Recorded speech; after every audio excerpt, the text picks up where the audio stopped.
ជំរាបសួរពុកម៉ែបងប្អូនទាំងអស់គ្នាថ្ងៃនេះនាំអូនទៅដើរលេងនៅខាងក្រៅតែមុននឹងទៅហ្នឹងគឺម៉ាក់មកធ្វើម្ហូបឲ្យអូនញ៉ាំសិនហើយម្ហូបដែលអូនចូលចិត្តហ្នឹងគឺ steak សាច់គោតែម្ដង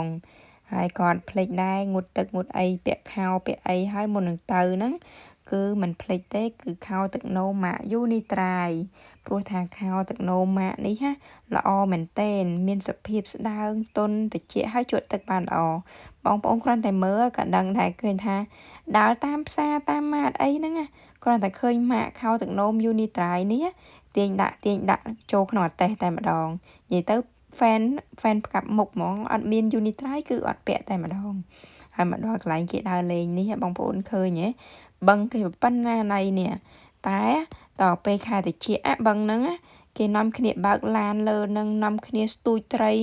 ចាស់តកអីស៊ុយត្រីក្នុងនឹងហ្មងគេដើរលើនឹងហ្មងតពេលខែក្តៅវាលេងតកអស់នាំគ្នា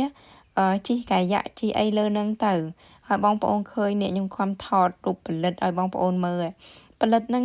អាខែតិចដល់ណាដល់ណីហើយក៏វានៅតែរស់នឹងដែរនិយាយពីថាធន់អើយធន់ហើយនេះតួឯកសបាយអហ្នឹងទៅហើយដើរមកដល់នេះក៏ឃើញថាអូយស្អីក៏មានសត្វទាសត្វចងានសត្វអីក៏ច្រើនម្លេះលោកអើយនេះពេញទឹកពេញដីហើយសត្វហ្នឹងគឺជាសត្វដែលតំណាងឲ្យប្រទេសកាណាដាតែម្ដងបងប្អូនយើងអាចបាញ់បាក់ចាប់អីបានទេ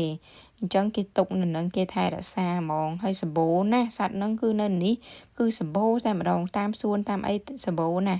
ហើយឥឡូវវីដេអូយើងហ្នឹងក៏ដល់ទីបញ្ចប់ហើយតែប៉ុណ្្នឹង